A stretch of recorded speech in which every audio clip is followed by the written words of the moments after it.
A poor black student helped a rich girl at the library every day, hiding his own struggles. When her father discovered them, his next words made everyone's jaws drop. Javon's pencil moved across his notebook in the quiet corner of South Side Chicago Public Library. The afternoon sun filtered through the tall windows, casting long shadows across the worn wooden table where he sat alone. His math textbook, borrowed and slightly outdated, lay open beside a stack of carefully organized notes. The sound of sniffling caught his attention. 3 tables away, a girl in an expensive-looking pink sweater stared at a book, her shoulders tense. She blinked rapidly, turning the same page back and forth. Javon tried to focus on his algebra homework, but the girl's frustrated sighs kept pulling his attention away. He recognized her uniform. She went to Lancaster Prep, the private school 6 blocks from his public high school. The same school he walked past every morning, knowing he'd never set foot inside. "Stupid, just stupid," she whispered, wiping her eyes quickly. His hand tightened around his pencil. 5 years ago, he'd sat in this same library, saying those exact words to himself. Back then, the letters jumped and swam on every page, turning simple sentences into impossible puzzles. The girl slammed her book shut. A few other students looked up, including some Lancaster kids who usually claimed the study rooms. They whispered and smirked, their designer bags and watches catching the light. Javon glanced at his watch, a simple digital Casio his mom had given him for his 13th birthday. He had another hour before he needed to head home. His mom would be working her second shift at the hospital, cleaning rooms until midnight. The girl opened the book again, her finger tracing each word slowly. A tear rolled down her cheek, dropping onto the page. "Damn it," he muttered, pushing back his chair. His worn sneakers made no sound on the carpet as he approached her table. The Lancaster kids watched, their whispers growing louder. "Hey," Javon said quietly. "You okay?" She jumped, quickly wiping her eyes. Up close, he could see her designer label bag and the gold bracelet on her wrist. She stared at him, then at his public school uniform, the blue polo shirt with a small hole near the collar that his mom had carefully sewn. "I'm fine," she said sharply, turning away. "That book," Javon pointed. "It's giving you trouble?" "No," she snapped, then hesitated. "Maybe. What's it to you?" Javon pulled out a chair, keeping his movements slow and non-threatening. "I used to struggle with reading too. Had this teacher in 4th grade, Mrs. Rodriguez. She taught me some tricks that really helped." The girl's defensive posture softened slightly. You had trouble reading?" "Yeah. Letters would get all mixed up. Took me forever to get through a single page." He tapped the book. "Want me to show you what worked for me?" She glanced at the other Lancaster students, then back at Javon. "I don't need charity." "Good, because I'm not offering any. Just some techniques that might help." He started to stand. "But if you'd rather keep struggling—" "Wait." She grabbed his sleeve, then quickly let go. "I'm Sarah. Sarah Chun." Javon Williams. He sat back down, pulling the book closer. "First thing Mrs. Rodriguez taught me was to break down each word into chunks. See this one here? Let's start with that." Sarah leaned forward slightly, her designer perfume mixing with the library's familiar smell of old books. "My dad, he can't know about this. He thinks I'm just studying here after school." "Your dad doesn't have to know anything," Javon said, remembering his own father. The empty promises, the child support checks that never came. "This is just between us." He opened his notebook to a fresh page, aware of the stark contrast between his dollar store supplies and her leather-bound planner. "Let's start with something simple. You read a line, then I'll show you how to break it down." Sarah took a shaky breath and began to read, her voice barely above a whisper. Javon listened, remembering his own struggles, his own tears of frustration. Outside the library windows, the late afternoon sun painted Chicago's skyline in shades of gold, while inside, 2 teenagers from very different worlds began to bridge a gap neither of them fully understood.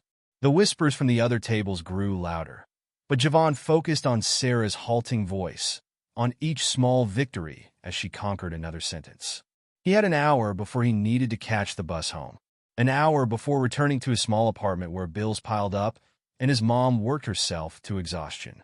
But for now, in this quiet corner of the library, none of that mattered. What mattered was the small smile that appeared on Sarah's face as she successfully read through her first paragraph, and the feeling that maybe, just maybe, he could make a difference in someone else's story. Same time tomorrow? He asked as they packed up their books. Sarah hesitated, clutching her expensive bag. You'd really help me again? If you want. Javon shrugged, trying to sound casual. I'm here most afternoons anyway. She nodded quickly, already looking nervous about leaving the safety of their quiet corner. Thank you, Javon. He watched her hurry out, her pink sweater disappearing through the heavy library doors. The Lancaster kids gathered their things, shooting him curious looks as they left.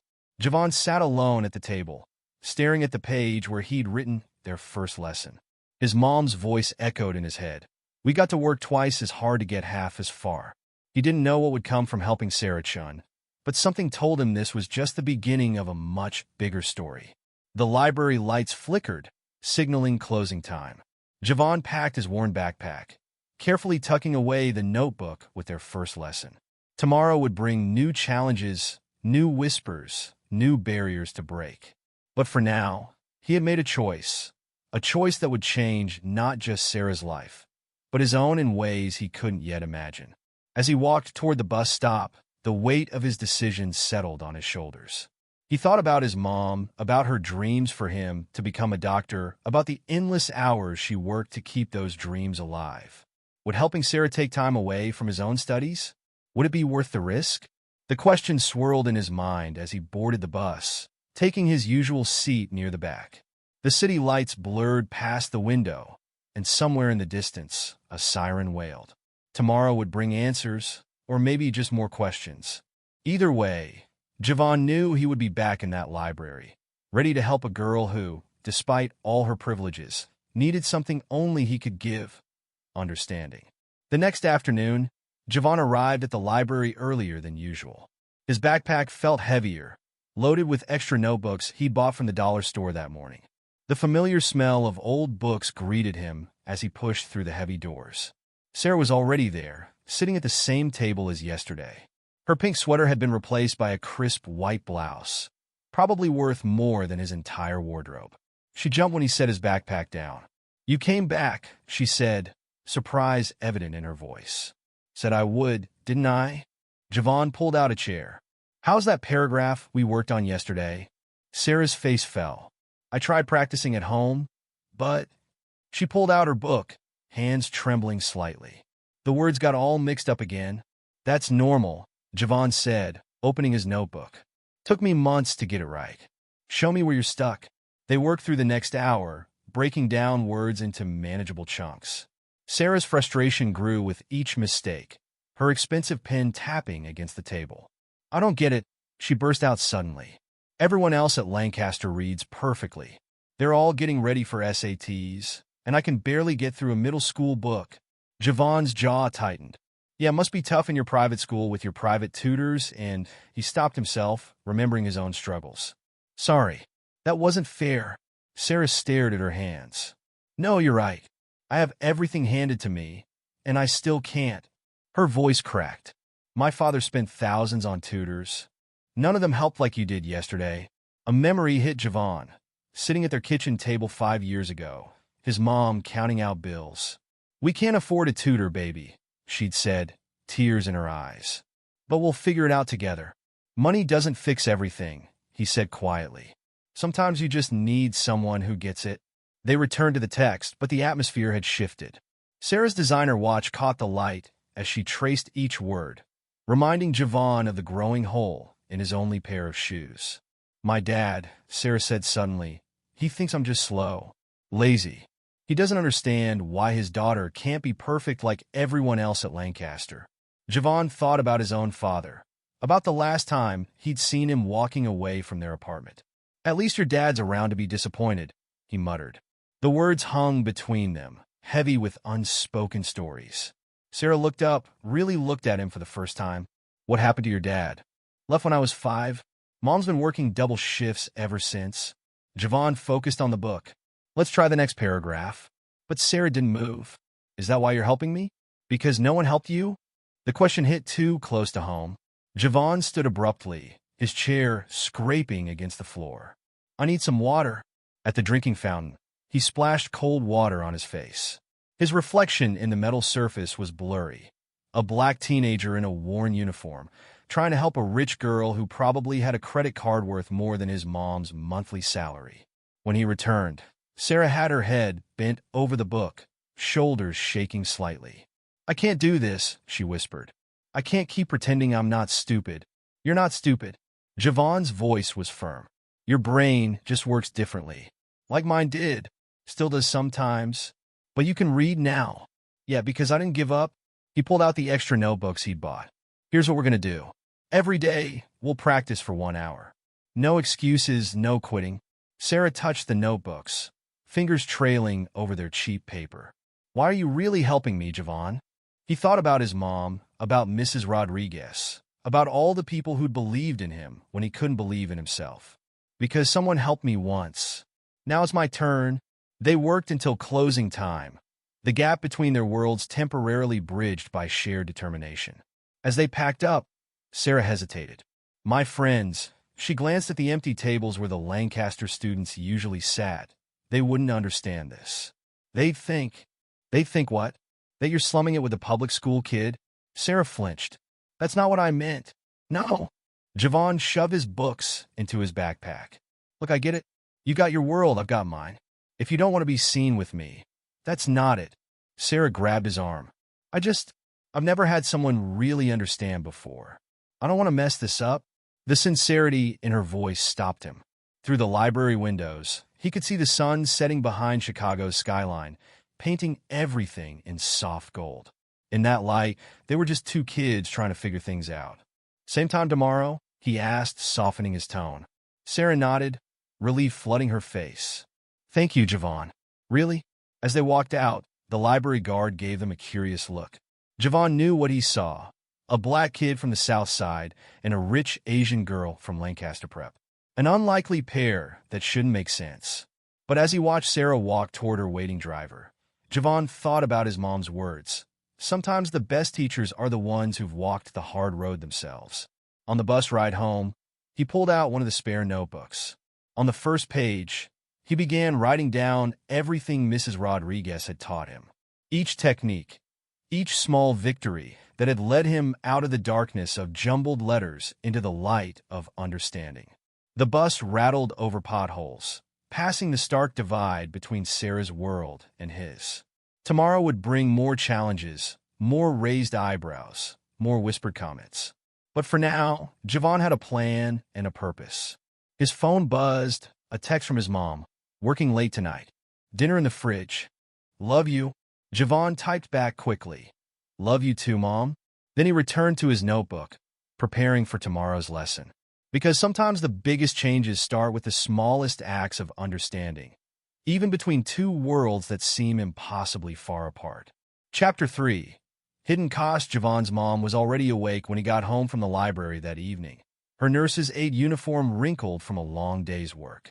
She sat at their small kitchen table, bills spread out in front of her, reading glasses perched on her nose. Baby, we need to talk, she said, holding up his latest report card. Your algebra grade dropped to A/C+. Javon's stomach tightened. He'd been hoping to hide that until he could bring it back up. It's just one test, Mom. I'll fix it. One test that brought down your whole grade. She took off her glasses, rubbing her tired eyes. Mrs. Thompson called me at work today. Said you've been distracted in class, rushing through your homework. I'm still doing the work, but not like before. She gestured to the chair across from her. Sit down. Tell me what's going on. Javon dropped his backpack and sat, the cheap metal chair creaking under his weight. Through their thin walls, he could hear the neighbor's TV, the constant backdrop to their evening conversations. I've been helping someone, he said finally, at the library. This girl from Lancaster Prep. Lancaster? His mom's eyebrows shot up. That private school, where tuition costs more than I make in a year. She needs help with reading, Mom. Like I did. Javon leaned forward. I'm using Mrs. Rodriguez's methods, the ones that helped me.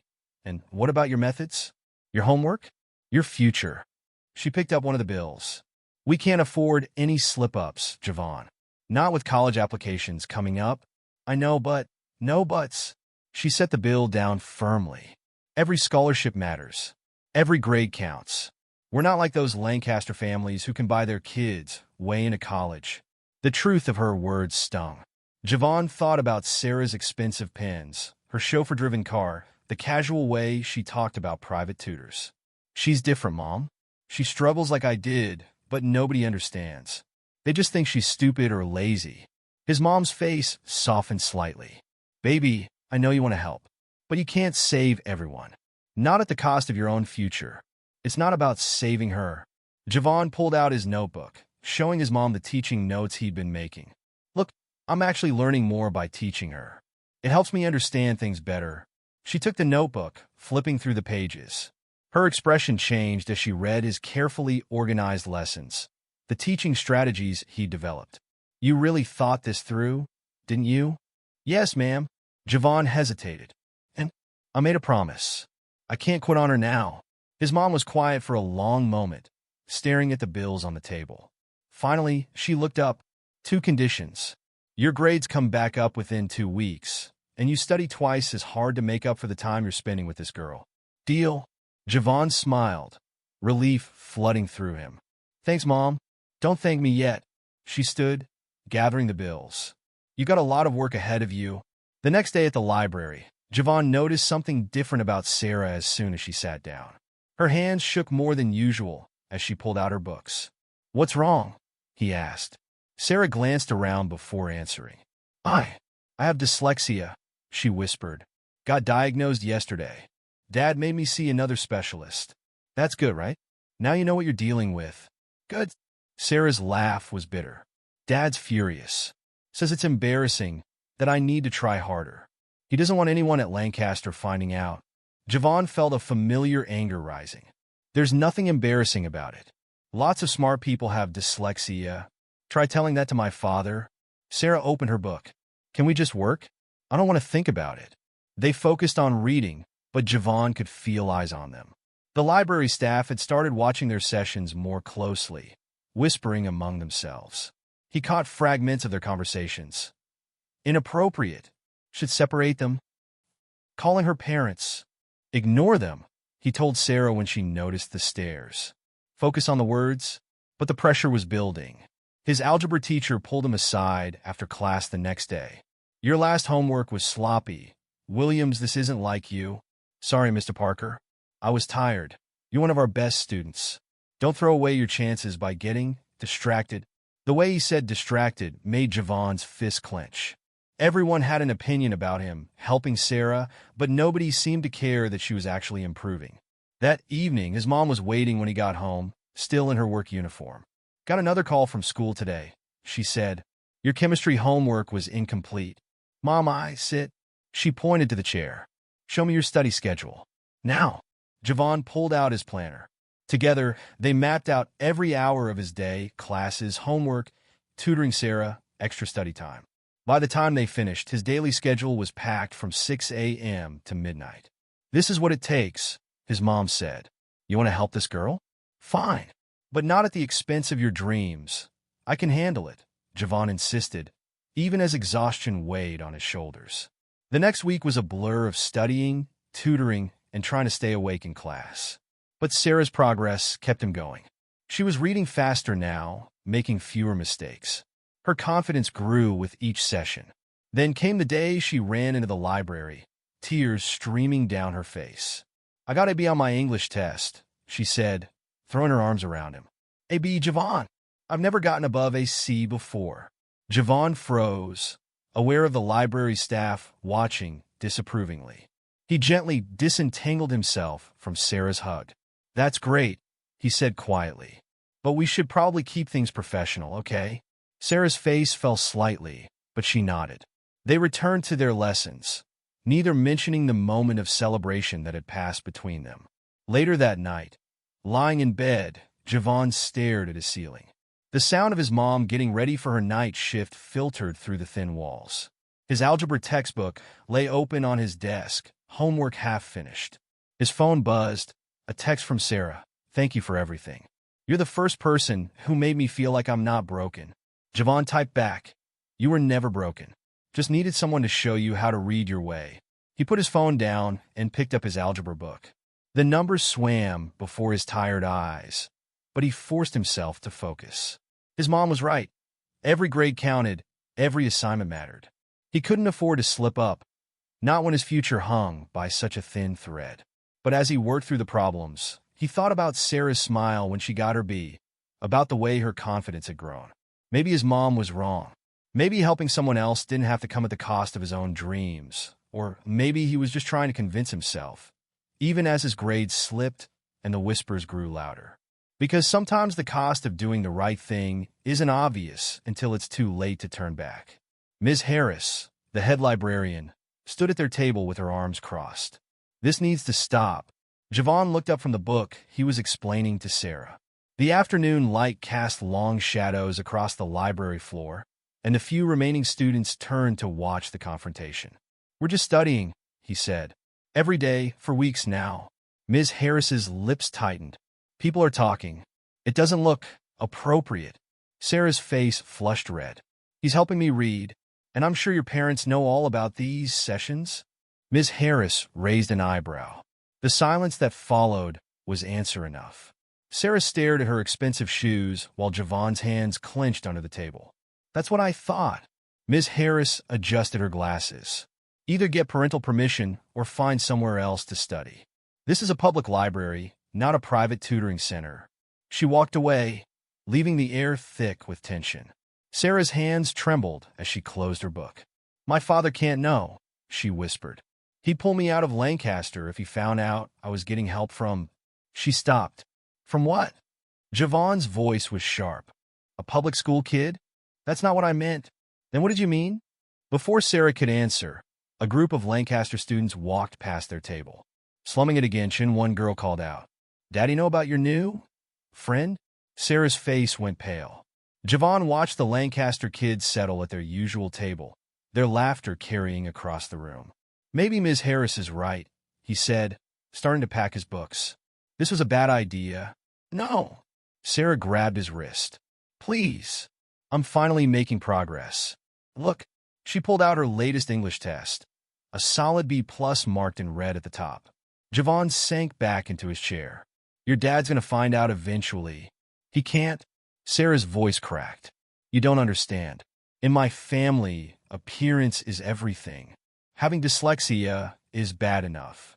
But getting help from—" She gestured helplessly between them. "From someone like me."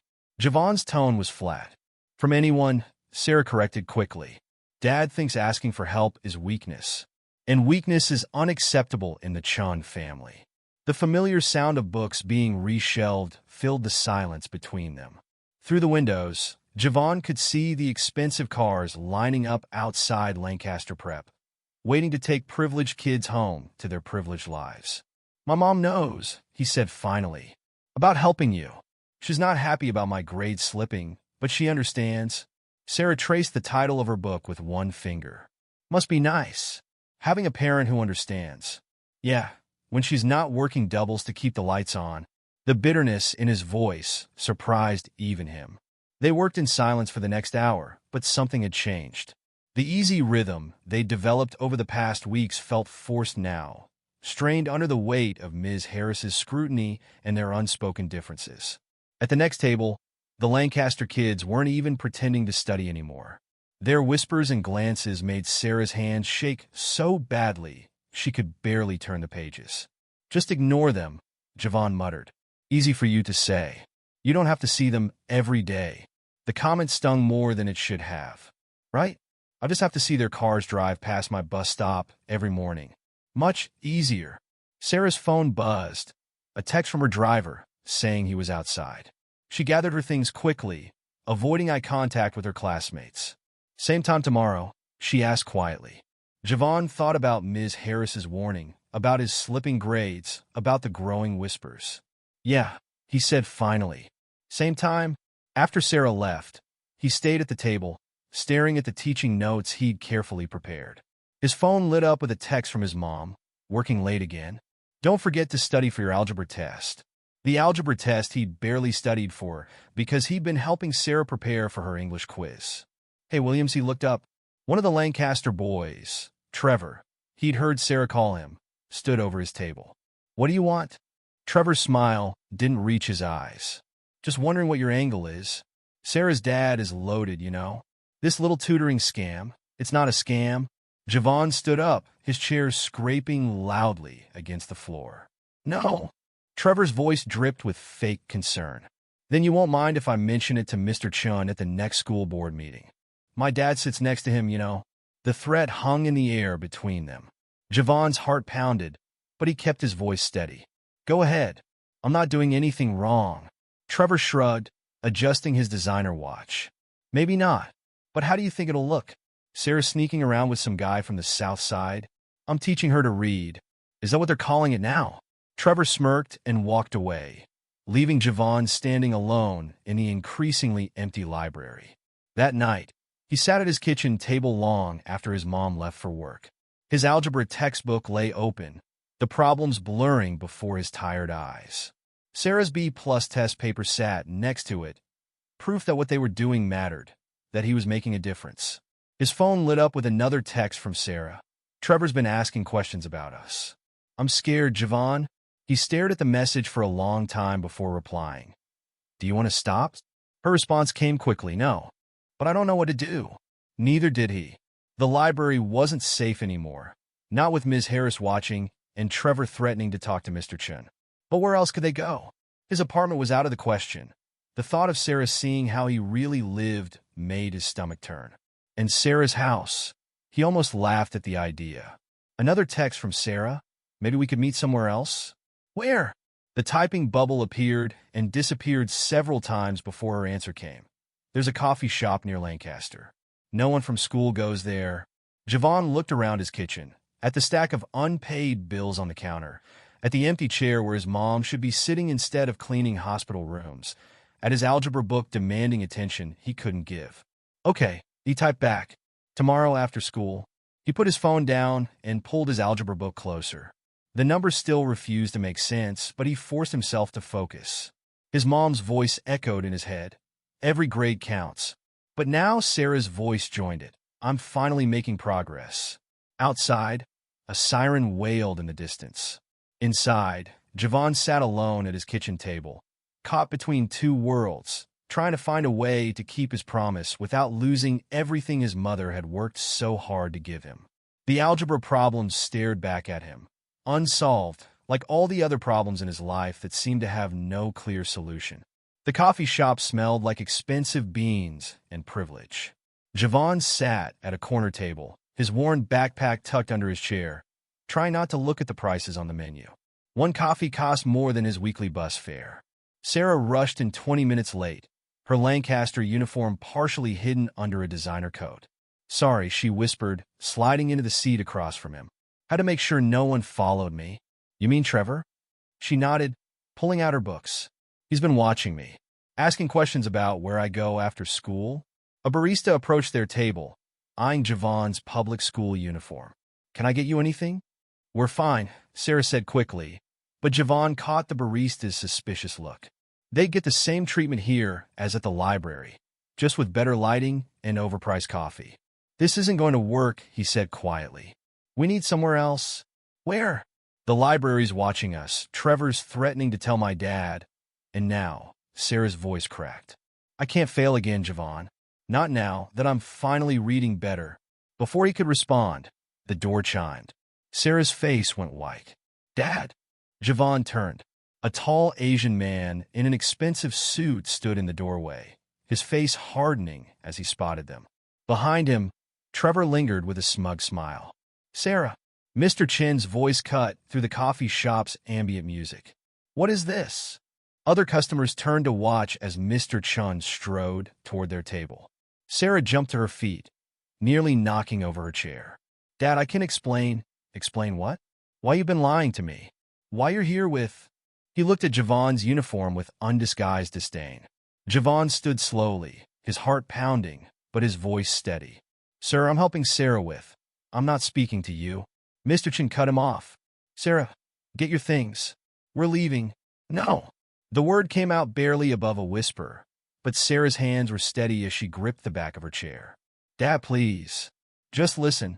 Listen. Mr. Chin's laugh was sharp. I've heard enough from Trevor's father. A boy from the South Side, meeting my daughter in secret? Do you have any idea what this looks like? The coffee shop had gone silent. Even the baristas stood frozen, watching the scene unfold. Trevor leaned against the door frame, his phone out, probably recording. Look at me, Javon said, stepping forward. Not my uniform or my neighborhood. Look at what's on the table. Mr. Chin's eyes flickered to their books, the teaching notes, Sarah's improved test scores spread out between them. Dad, Sarah's voice was stronger now. Javon's been teaching me to read. Really read. Like all the tutors you hired couldn't. Teaching you to... Mr. Chin stared at the B+ test paper. What are you talking about? I have dyslexia, Dad. You know this. But instead of helping me deal with it, you just keep saying I'm not trying hard enough. Sarah's words tumbled out faster. Javon understands because he went through the same thing. He taught me techniques that actually work. A learning disability? Mr. Chin spat the words like they were poison. Chins don't have disabilities. We work harder. We overcome. Like I've been overcoming? Sarah grabbed her test paper. Look at this grade. Look at what I can do now. Because someone finally took the time to understand instead of just demanding perfection. Javon watched Mr. Chin's face, recognizing the same pride he'd seen in his own father's eyes years ago. The kind that cared more about appearance than reality. Sir, he said quietly, Sarah's one of the smartest people I know. Her brain just works differently. That doesn't make her broken or lazy. It just means she needs different tools. Tools? Mr. Chin's voice dripped with sarcasm. And you, a public school student, think you can provide these tools better than professional tutors? Yes. Javon met his gaze. Because I lived it. Those tutors? They taught from textbooks. I teach from experience. He pulled out his notebook, opening to the detailed lessons he'd planned. Every day, we work on breaking down words, understanding patterns. Sarah's reading level has jumped 2 grades in just a few weeks. It's true, Dad. Sarah moved closer to Javon. For the first time, letters aren't just jumping around on the page. I can actually read, actually understand. Trevor pushed off from the doorframe. Mr. Chun, my father said, be quiet. Mr. Chin's sharp command made Trevor step back. He stared at the teaching materials spread across the table, at his daughter's determined face, at the boy from the South Side who dared to help when no one else could. The silence stretched, broken only by the hiss of the espresso machine. Outside, Chicago traffic flowed past, indifferent to the drama unfolding inside the coffee shop. Finally, Mr. Chin spoke. Show me. What? Sarah and Javon said together. Show me these techniques. Prove to me they work. Javon glanced at Sarah, who nodded slightly. He pulled out a chair. Sir, please sit down. I'll walk you through exactly what we do. Mr. Chun remained standing, his expression unreadable. The entire coffee shop seemed to hold its breath. Not here. He straightened his tie. My office. 20 minutes. He handed Javon a business card with an address embossed in gold. Both of you. Dad, Sarah started. 20 minutes. Mr. Chun turned sharply and walked out, leaving Trevor staring open-mouthed at his retreating back. The coffee shop burst into whispers. Sarah collapsed into her chair, hands shaking. We could leave, Javon said quietly. Just walk away. Sarah looked at him, tears and determination mixing in her eyes. No, I'm tired of hiding, of being ashamed. She started gathering their books. Let's show him. All of it. Javon stared at the business card in his hand. The address was in one of Chicago's most expensive office buildings, a world away from his mom's hospital cleaning job, from his worn textbooks and dollar store supplies. You sure about this? No. Sarah smiled weakly. But I'm sure about you. About what you've taught me. She hesitated. Are you with me? Javon thought about his mom's warnings, about his slipping grades, about all the reasons this was a bad idea. Then he thought about Sarah's progress, about the light in her eyes when she finally understood a difficult passage. Yeah, he said, packing his notebook. I'm with you. They left the coffee shop together, ignoring Trevor's glare and the barista's curious stares. Outside, the late afternoon sun painted Chicago's skyscrapers gold. Somewhere in one of those towers, Mr. Chun was waiting. Sarah's hand found Javon's as they walked. He squeezed it once, then let go. Whatever happened in that office would change everything, for better or worse. They had 20 minutes to prepare for a meeting that could either validate everything they'd worked for or destroy it completely. 20 minutes to prove that sometimes the best teachers aren't the ones with the fanciest degrees or the biggest paychecks, but the ones who've walked the same difficult path and survived to show others the way. Mr. Chen's office took up half the 47th floor. Floor-to-ceiling windows offered a view of Chicago that made Javon's stomach tight. He'd never been this high up before.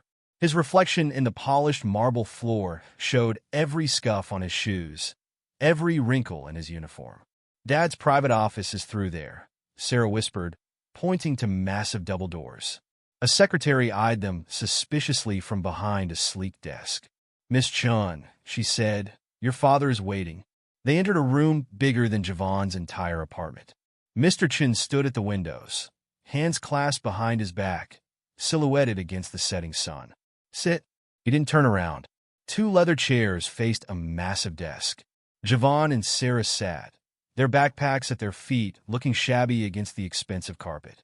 "Show me everything," Mr. Chin said, finally turning. "Every lesson, every technique, every result." Javon's hands were steady as he pulled out his notebook. This part he knew. The teaching, the progress, the proof. "We start with word chunking," he began, spreading out his materials, breaking down complicated words into manageable pieces. For the next hour, they walked Mr. Chun through their process. Sarah demonstrated the techniques, showing how she now approached difficult texts. Javon explained his methods, drawing from his own experience with dyslexia.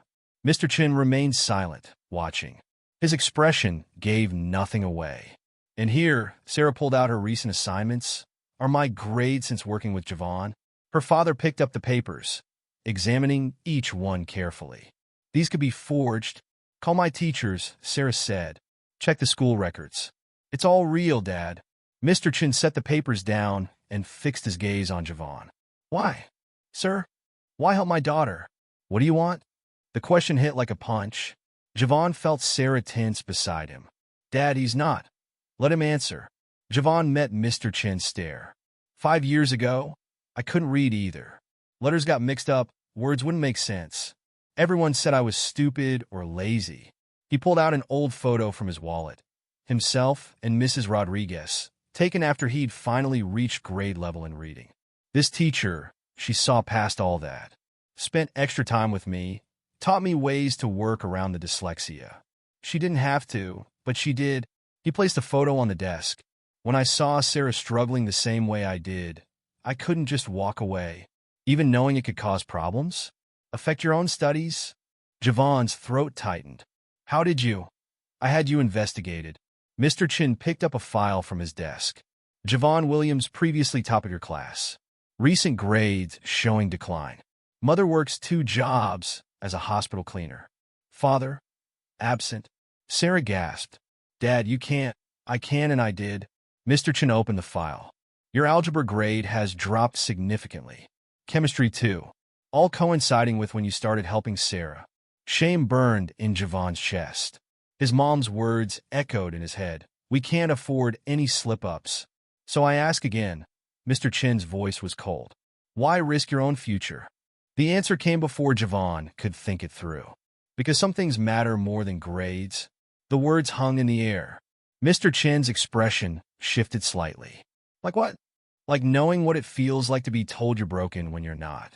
Like watching someone's confidence grow when they finally understand they're not stupid."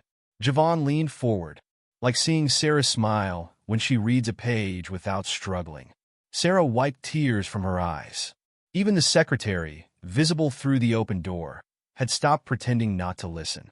Mr. Chin was silent for a long moment. Then he pressed a button on his desk phone. "Send in the contracts." "Contracts?" Sarah asked. The secretary entered with a folder, placing it in front of Mr. Chin. "You've proven your teaching abilities," he said to Javon. "These are formal tutoring contracts. You'll be compensated for your time, retroactively and going forward." Javon stared at the papers. The amount listed made his head spin. "Sir, I don't want." "This isn't charity."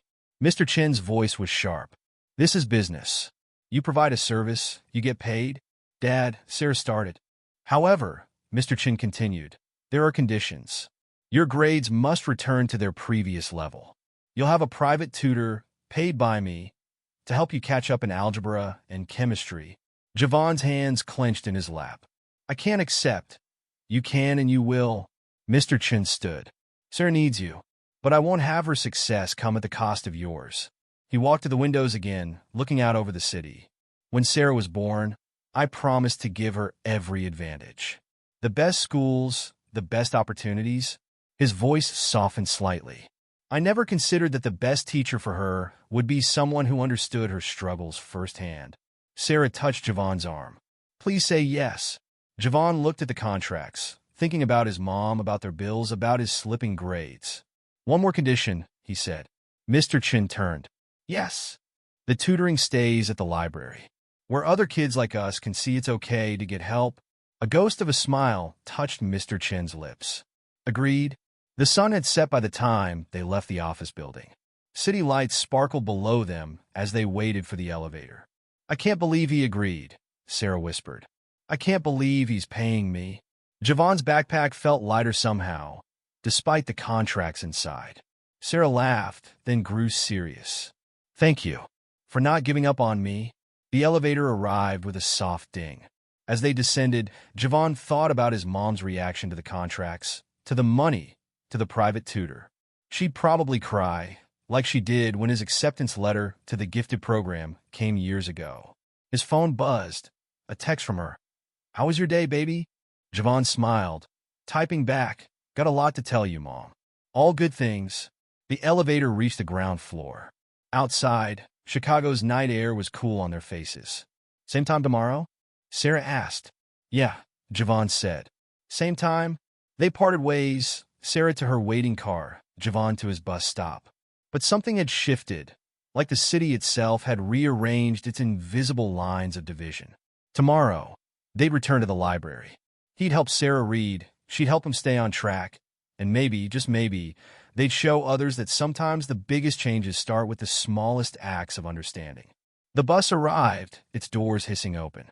Javon took his usual seat, the contract secure in his backpack. Through the window, he watched Mr. Chin's building disappear into the night sky, wondering if the man was still standing at those windows, looking down at the city where his daughter had found help in the most unexpected place. Javon's mom stared at the check in her hands, then at the contracts spread across their kitchen table. The morning sun streamed through their small window, highlighting the tears in her eyes. This is real. Her voice shook. Mr. Chin is paying you this much for tutoring, plus back pay for all the sessions I already did. Javon watched her face carefully. And he's getting me a private tutor for algebra and chemistry. She set the check down carefully, like it might disappear if she moved too quickly. Baby, this is more than I make in 2 months. I know. Javon shifted in his chair. Is it okay? His mom looked at him for a long moment. Tell me again what happened in that office. So Javon explained it all. Mr. Chin's investigation, the confrontation, the final agreement. As he talked, his mom's expression changed from concern to something like pride. You stood up to him, she said. Told him you wanted to keep tutoring at the library. Had to. Other kids need to see it's okay to get help. She reached across the table and squeezed his hand. Your daddy may have walked out on us, but he sure didn't take your heart with him. The mention of his father stung less than usual. Maybe because today, sitting in their small kitchen with a check that would cover their overdue bills, the past didn't seem to matter as much. His phone buzzed. A text from Sarah. Ready for our first official session? You better get going, his mom said, wiping her eyes. Don't want to be late for your first day as a professional tutor. The library felt different that afternoon. Ms. Harris smiled when they walked in, her previous disapproval replaced by careful politeness. The other librarians watched with new interest as Javon and Sarah sat up at their usual table. This is weird, Sarah whispered, pulling out her books. Everyone's staring. Let them. Javon opened his notebook to a fresh page. Show me yesterday's homework. They fell into their familiar rhythm, but something had changed. Sarah sat straighter, spoke more confidently.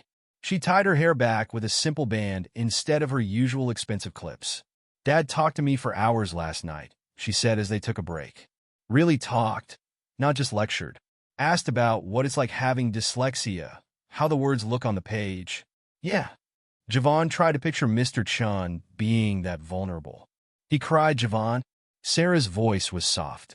Said he was sorry for not understanding sooner. Before Javon could respond, a young boy approached their table. He wore the same public school uniform as Javon, his shoes held together with duct tape. Excuse me, he said quietly. I heard you help people with reading. Sarah smiled. He does. Better than any fancy tutor. The boy, who introduced himself as Marcus, sat with them for the rest of the session. His dyslexia was severe, worse than Sarah's had been. But his eyes lit up when Javon showed him how to break down words into manageable chunks. Same time tomorrow? Marcus asked hopefully as they packed up. Javon looked at Sarah, who nodded. Yeah, buddy. Same time tomorrow. That evening, a sleek black car pulled up outside Javon's apartment building.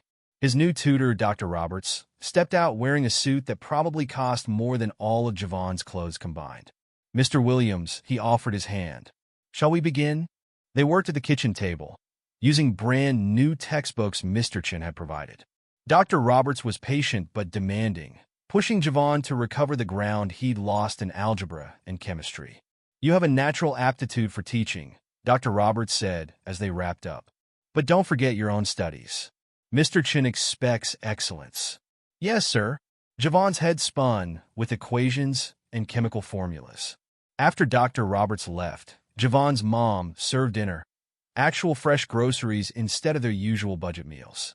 This is just the beginning, she said, watching him eat. Mr. Chin called me today.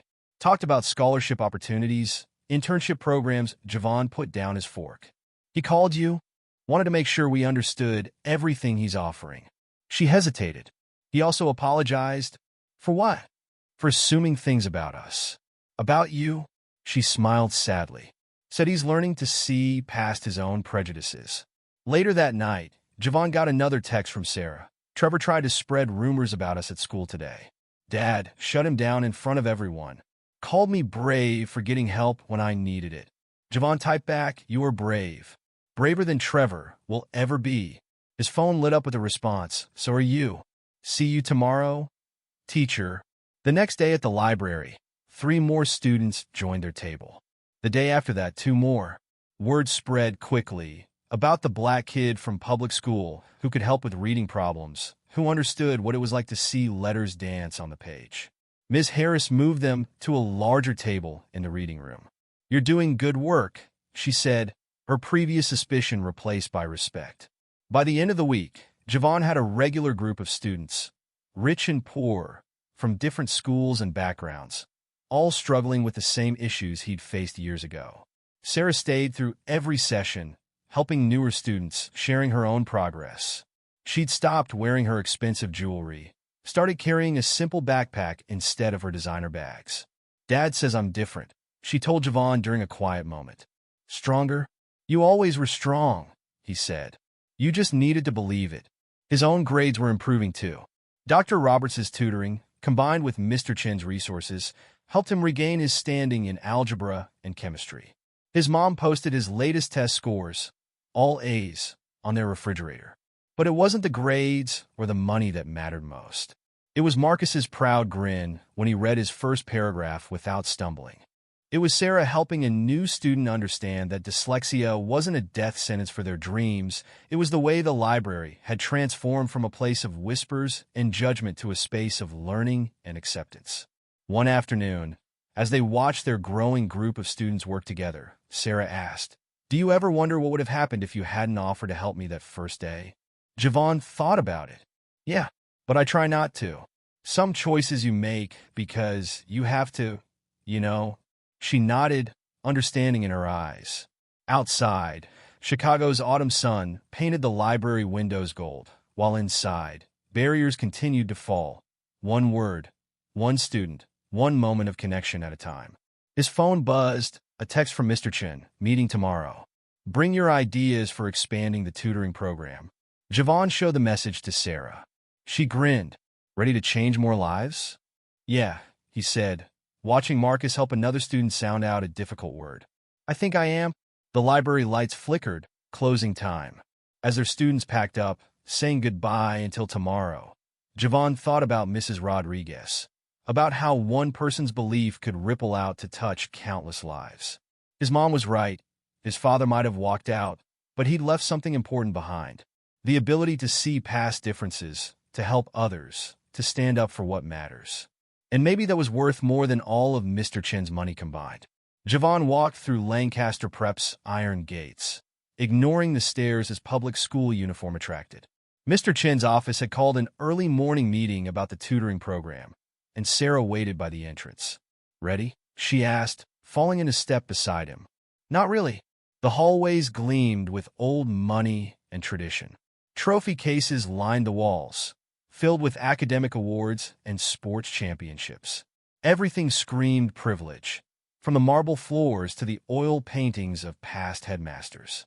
Mr. Chin's secretary waved them straight into the conference room. Inside, the headmaster sat with Trevor's father and several board members. Trevor slouched in a corner chair, looking anywhere but at Javon. Mr. Williams, the headmaster, stood. "We've heard remarkable things about your tutoring program." Javon set his worn backpack down carefully. "Thank you, sir. Tell us." Mr. Chin gestured to a chair. "How many students are you working with now?" 15 regular students." Javon pulled out his notebook, the same one he'd used since starting with Sarah. Mix of public and private school kids, all struggling with reading, most with undiagnosed dyslexia.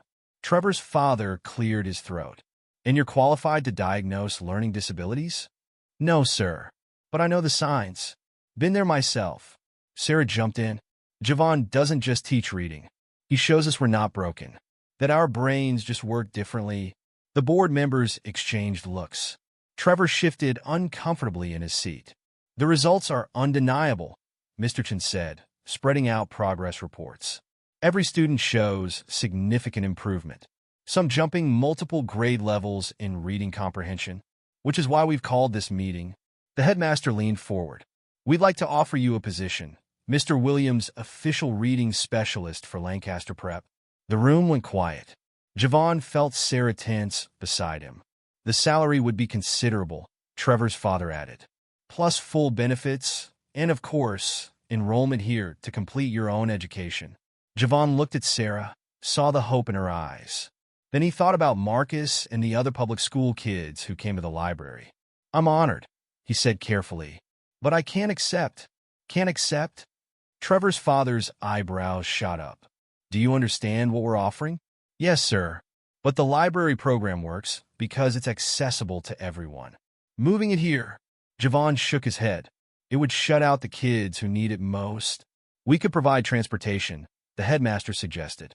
"Scholarships for promising students." "It's not just about transportation." Javon thought about his first day helping Sarah. "It's about having a neutral space where everyone feels equal. Where wearing the wrong uniform or having the wrong zip code doesn't matter." Mr. Chin's expression changed slightly. Pride, maybe, or understanding. "What do you propose instead?" he asked. Javon opened his notebook to the plans he'd been working on. "We expand the library program. Create a proper learning center with trained tutors using our methods. Open to all students, regardless of school or background." "And who would run this center?" Trevor's father's tone was skeptical. "I would, with Sarah's help." Javon met their stares. "We've lived it. We know what works." The board members whispered among themselves. Trevor had stopped slouching, watching the exchange with growing interest. "You'd turn down admission to Lancaster?"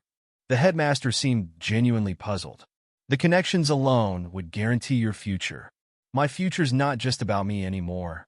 Javon gestured to his notebook. "Every day, new kids come to the library. Rich, poor, different schools, different backgrounds, all feeling like they're not good enough because reading doesn't come naturally." Sarah touched his arm. "Show them the letters." He pulled out a folder filled with notes from parents and students. Stories of newfound confidence, improved grades, hope restored.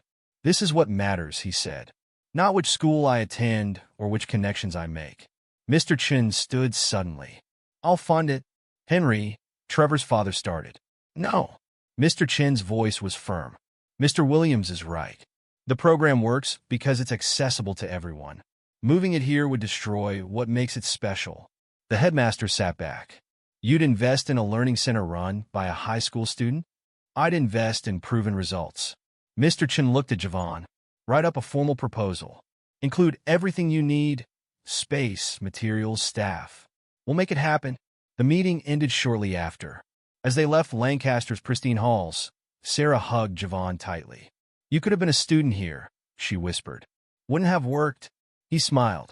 Can't help people if I'm stuck in one world. That afternoon, the library was busier than usual. Marcus had brought his younger sister, who had the same reading struggles he did. A Lancaster student who'd heard about the program sat nervously at their table, trying to hide his expensive watch. Everyone grab a partner, Javon announced. Today we're going to learn about story structure. Sometimes it's easier to understand what you're reading if you know how stories are built. He watched as the students paired up, public school with private, rich with poor, all focused on the same goal. Sarah moved between groups, offering encouragement and sharing her own experiences. His phone buzzed with a text from his mom. Principal called. Said your grades are back to top of the class. So proud of you, baby. Another message followed from Dr. Roberts. Ready for tomorrow's advanced calculus session? Then one from Mr. Chen. Proposal deadline. End of week. Dream big. Javon looked around the library, at Marcus helping his sister sound out words, at the Lancaster kid learning from a public school student, at Sarah's confident smile as she explained a concept she'd struggled with months ago. He was living in two worlds now, but maybe that wasn't such a bad thing. Maybe sometimes you need to stand between worlds to help others find their way. The afternoon sun slanted through the library windows, turning pages gold. Outside, Chicago traffic hummed, a reminder of the city's divisions. But in here, those divisions blurred and faded, replaced by something stronger: understanding, acceptance, growth. Sarah caught his eye and smiled.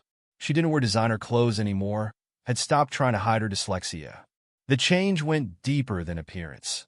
She carried herself differently now, proud of who she was rather than what she owned. Next week, she said during a break, we should start a parent support group. Help them understand what their kids are going through. Javon nodded, adding it to his proposal notes. The Learning Center would be more than just a place for reading help. It would be a community, a bridge between worlds that never should have been separate in the first place. His phone buzzed again, Marcus's mom this time. He read me a whole page tonight. First time ever. Thank you. Thank you. The words appeared so often in his messages now they almost lost meaning. Almost, but not quite. Because every thank you meant another barrier broken, another student discovering their strength, another family finding hope. The library lights flickered, closing time again. As students packed up, making plans for tomorrow's session, Javon thought about the choice he'd made. Lancaster Prep had offered him everything he'd once dreamed of: status, security, a guaranteed path to success. But looking at his growing group of students, at the confidence in their eyes and the determination in their faces, he knew he'd chosen right. Some dreams are worth giving up for something bigger, something that reaches beyond yourself to touch other lives. Besides, he thought as he packed his bag, sometimes the best view isn't from the top of the ladder. It's from the bridge you build between worlds. 6 months later, Javon stood in front of the renovated storefront 2 blocks from the library. The sign above the door read Bridge Learning Center in simple, clean letters. Through the large windows, he could see students already gathering, some in Lancaster uniforms, others in public school clothes, all mixing together easily. Ready? Sarah asked, holding the keys. Yeah. He took them, unlocked the door to their new home. Inside, the space felt different from the library, warmer, more welcoming. Low tables and comfortable chairs replaced rigid study carrels. The walls displayed student success stories and reading strategies. One corner held a parent resource section. Another had private tutoring rooms. Marcus was already waiting, his sister beside him. Can I show Ginny my progress chart? Go ahead. Javon watched them head to the wall, where colorful charts tracked each student's growth. Jenny's eyes widened at her brother's climbing line. More students filtered in, regulars from the library program and new faces drawn by word of mouth. The Lancaster kid who'd been nervous about his watch now sat comfortably with a group of public school students, helping them with math while they helped him with reading strategies. Sarah moved between groups, her confidence now complete. She'd testified before the school board last week, speaking openly about her dyslexia and the importance of peer support. Trevor had approached her afterward, admitting he struggled with reading too. Never told anyone. He'd mumbled. Didn't want to seem weak. Now Trevor sat at one of their tables, slowly working through exercises with other students. His designer clothes and attitude were gone, replaced by genuine focus. Javon's phone buzzed, a text from his mom. Package arrived from Mrs. Rodriguez. His old teacher had reached out after hearing about the Learning Center. Her letter, full of pride and encouragement, now hung framed in his small office. Javon, a new student, stood in the doorway, clutching her books. The library said you could help. Come in. He gestured to an empty chair. What's giving you trouble? As he worked with her, other voices filled the center. Students sounding out words, tutors offering encouragement, parents sharing stories in the resource corner. The sound of learning, of barriers breaking, of confidence growing. Mr. Chen stopped by during lunch, as he often did. He'd changed too, traded his strict business suits for more casual clothes when visiting the center. The board approved additional funding, he said, watching Sarah lead a group session. We can open 2 more locations by next year. Thank you, sir. Javon made notes in his planner. No longer dollar store, but not designer either. Something in between, like much of his life now. No. Mr. Chun shook his head. Thank you for showing me what real education looks like. They watched the students work, rich and poor, struggling and succeeding, all helping each other grow. The divisions that had once seemed so important now felt meaningless. A commotion by the progress charts drew their attention. Marcus's sister had just completed her first chapter book. Students gathered around, cheering as she added her star to the wall. Remember your first star? Sarah asked, joining Javon. Yeah. He thought back to Mrs. Rodriguez's classroom, to that moment of triumph when letters finally made sense. Never thought I'd be helping others get theirs. The afternoon brought more students, more stories, more bridges built. Dr. Roberts stopped by to check on Javon's college applications. Top schools were already showing interest, drawn by his unique combination of academic excellence and community impact. Harvard's diversity recruitment officer called again. Dr. Roberts mentioned casually. I know.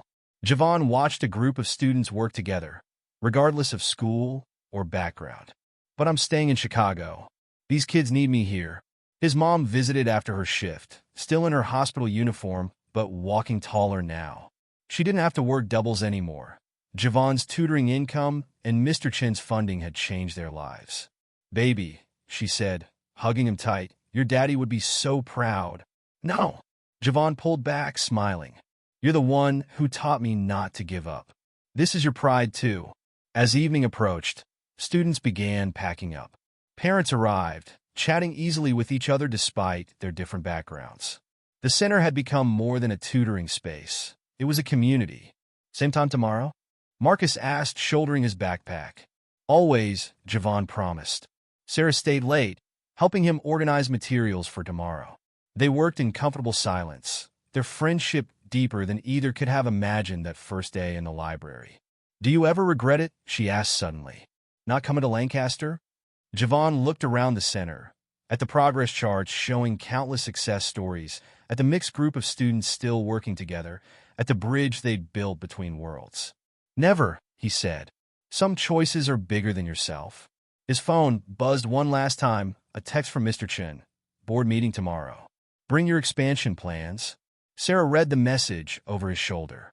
Ready to build more bridges? Yeah.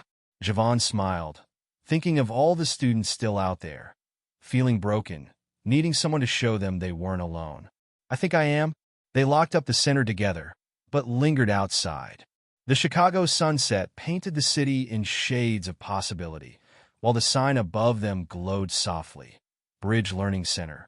Tomorrow would bring new students, new challenges, new bridges to build. But tonight, watching Sarah head to her car, no more driver. While he waited for his bus, by choice now, not necessity, Javon felt the weight of his decision settle comfortably on his shoulders. His father had walked out, but in doing so, had taught him the most important lesson. Sometimes you have to be the person you needed when you were younger. The bus arrived, its familiar hiss a reminder of where he'd started.